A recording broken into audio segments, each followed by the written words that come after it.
What is going on? Back at it with another episode. Face Your Fears, episode 89. Thanks for coming back. If you haven't already, I don't know why you haven't, like the episode.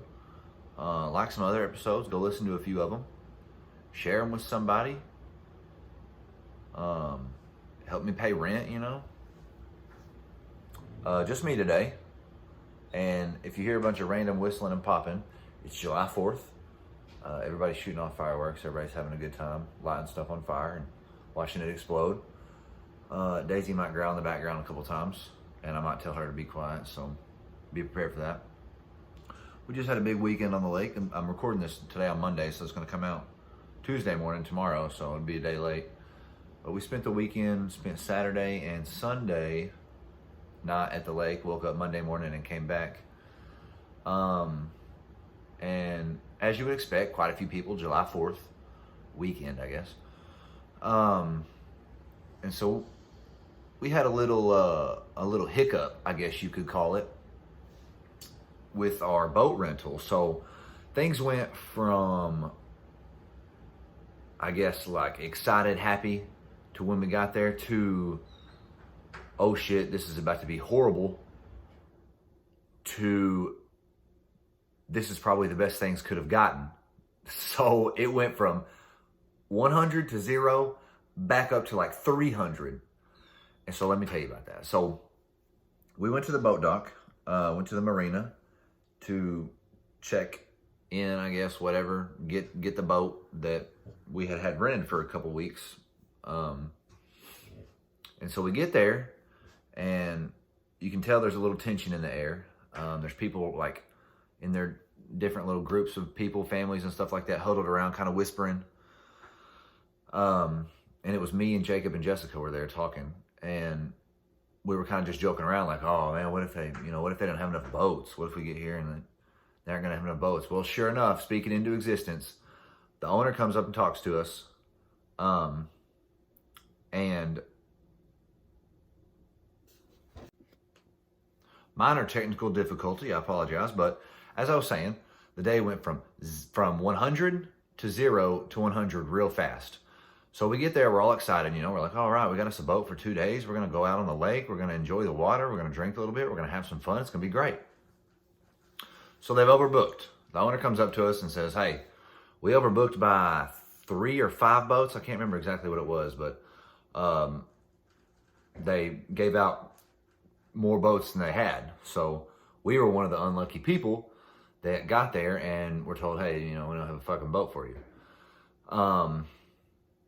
So we saw another family over there that was in the same predicament that we were in. And they gave them one of these, they were called a Sea-Doo something. I can't remember exactly what the type of boat deal was, but it was like smaller than a pontoon, wasn't quite a speedboat. Looked like it might have held a couple fewer people, but we didn't have too many people anyway. So we were like, all right, well, I mean, if we can just have something today, we just want to go out on the water. But he was like, no, we don't have anything. Like we're out of those makeshift pontoons. We're out of regular pontoons. Like we don't have any boats to give you. So tempers got a little heated amongst our party. And the next thing you know, the dude's like, you know what? Look, I really want y'all to have a good time. You drove a couple hours up this way. He said, why don't y'all just take my personal boat? We were like, what? Wants to take your boat? He's like, I'll let y'all take my personal boat for today and possibly tomorrow if we're unable to get you a pontoon. And so we were like, well, I mean, yeah, if that's our only option, like we don't want to drive all the way back and waste the fucking weekend. So we were like, yeah, let's get your boat. We'll drive it around, see what it's like. And so he's like, all right, follow me. So we go and hop in his Jeep, which is fucking massive. He's got like 40-inch tires on this thing. Like they go up to my hips. And we hop in this thing, go around the backside of the marina to, like, I guess a little personal marina, not like it's not where you rent boats. It's where people, like, I guess, buy stalls and keep their boats. So we're walking back there, and we have to go through a coded gate. So whenever we were on our way, we're like, well, what kind of boat are we going to get? Like, is there going to be, he said it holds 18 people. So we're like, what the hell are we getting? We're getting a houseboat or something like that? Because pontoons that we usually rent hold up to like 13 people, 13 or 15 or something like that. So like, all right, well, at least we'll have a decent amount of room. So we go through this coated gate and we're like, oh my God, this is kind of looking a little more intense. This looks a little higher class than what we were expecting, you know? And so we're walking down these stalls, doom, doom, doom. Boats just keep getting bigger and bigger. Doom, doom, doom. Bigger, next one, bigger, next one, bigger, next one. Till he stops at this boat that has sparkles all over it. It is an orange, black, and gray color. And it's the 30th anniversary of this boat company, TIGRE, with the little apostrophe above it, whatever the fuck that is called. That boating company, this is their 30th anniversary boat. Looks brand new. Smells like a new car. And like I'm not painting a good picture for you because my jaw dropped whenever he stopped next to it and started lowering it into the water.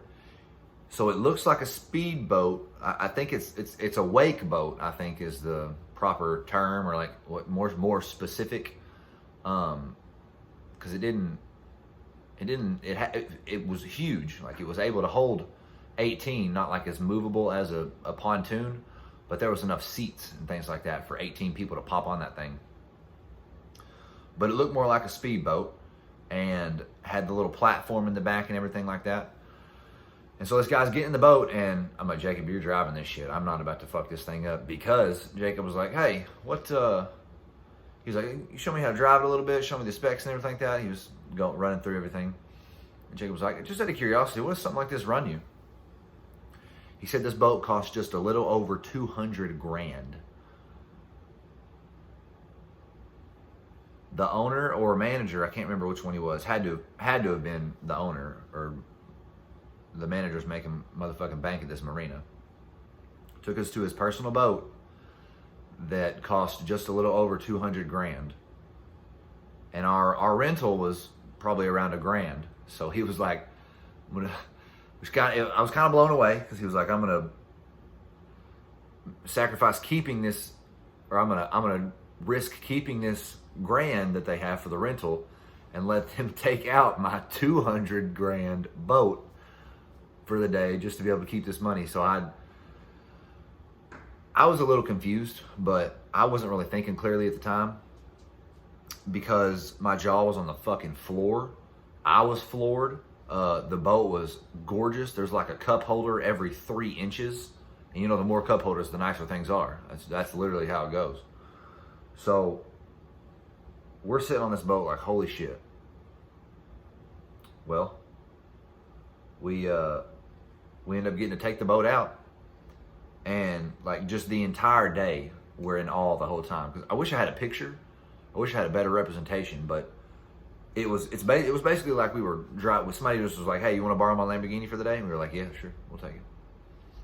Like you go to fucking rent a car, and you go to Enterprise, and they're like, "Yeah, we're all out of Toyota Corollas, but I'll take you back to my house, and you can borrow my Lambo for the rest of the day if you want." That was kind of what it was like. So, shout out to that guy. I don't want to say his name just because he probably didn't want me to say his name, but shout out to him. Because he hooked us the fuck up. He really wanted us to have a good time. And by God, we did. It was a wake boat type deal. I tried to figure out how to do that. I got it. Yeah, I didn't really get it. But I rode a steady wave for like a solid 5 seconds at one point. So you could call that getting it. But it's not a speedboat because it only went like 40 probably. So we didn't top 100 or anything like that. Unfortunately, that's what I was kind of looking forward to. But he let us take that motherfucker out there, and which confused me as to why. And I thought about this a little later. I kind of thought of a solution or a reason why he let us take the boat. The other family that got one of the Sea-Doo things that they had in replacement of the pontoon, it was like a older gentleman and his wife, and then like their daughter and maybe their grandkids or something like that, like a respectable looking family. And then in walks in like these degenerate looking motherfuckers, which are me and my buddies. And we're just like, hey, what's up, man? You ain't got a fucking boat? Well, we're pissed off about it, and we want one now. And he was like, you know what? I'm going to give y'all my $200,000 boat and let them take the Sea-Doo. I don't know why. Maybe he thought we looked like we could be customers longer or something like that. But, you know, I'm not exactly sure. One of the guys, one of the crew members, not the owner or manager, recognized us from a couple weeks back when we went up there. So maybe that was it. Maybe he was like, yeah, these guys are repeat customers. We're going to need to get them one or they're not going to come here anymore, which was very true. So good fucking job there. Maybe he was like, yeah, we'll just keep them coming back. And if anything, maybe we can get them to come back enough times to pay for the boat if they fuck it up. But we didn't fuck it up. Didn't do anything to it. Drove it around a little bit, parked it.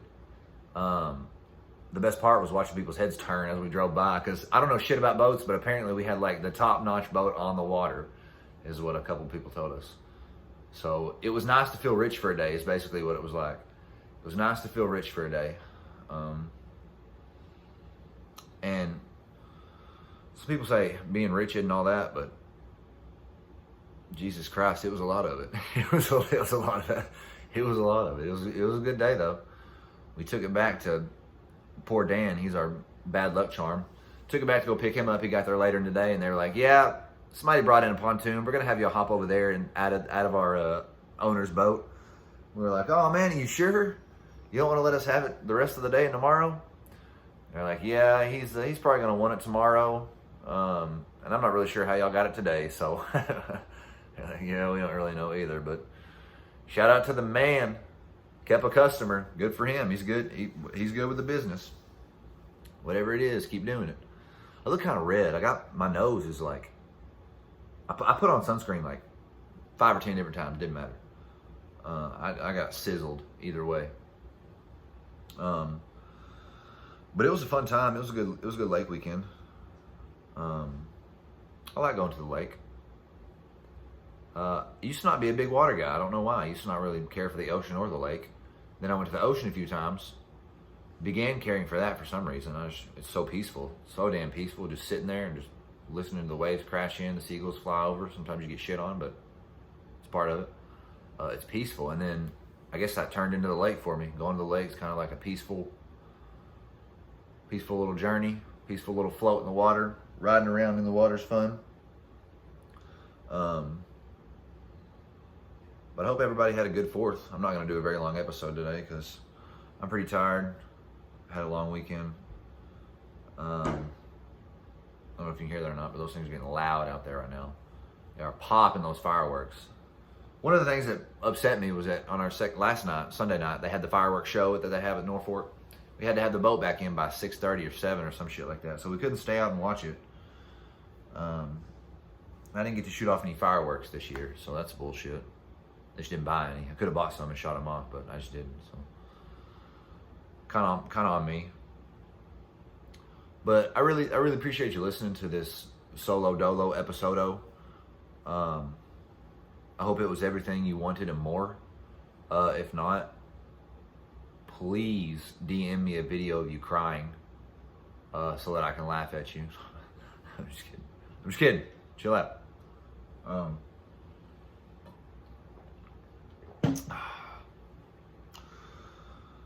Did 2 50-minute episodes, so I'm going to do a super short episode. Maybe get some listeners back. And again, call to action here. Like it if you haven't liked it already. YouTube video, Spotify, listening. Follow the podcast on Spotify. Subscribe to me on YouTube. Maybe. I mean, you can or you don't. You either do or you don't. I'd appreciate it if you did, but fuck you if you don't. So, Daisy, that's enough. She's getting mad now. All right, thanks for coming to 89. I'm going to try and have some scientific shit next week. I didn't really have much time to look stuff up this week, but I'm going to try and have some scientific shit next week. Something about nostalgia. You ever feel nostalgic about anything? Well, I was feeling something the other day, and I was like, why am I feeling this? What is happening right now? What does this mean? So I've been doing a little research into it, and I'll give you a little more in-depth analysis of nostalgia next week. So be sure to come back for that. Like the episode, share the episode, and live your life to the fullest. It's a motivational quote, baby. All right, we're out of here.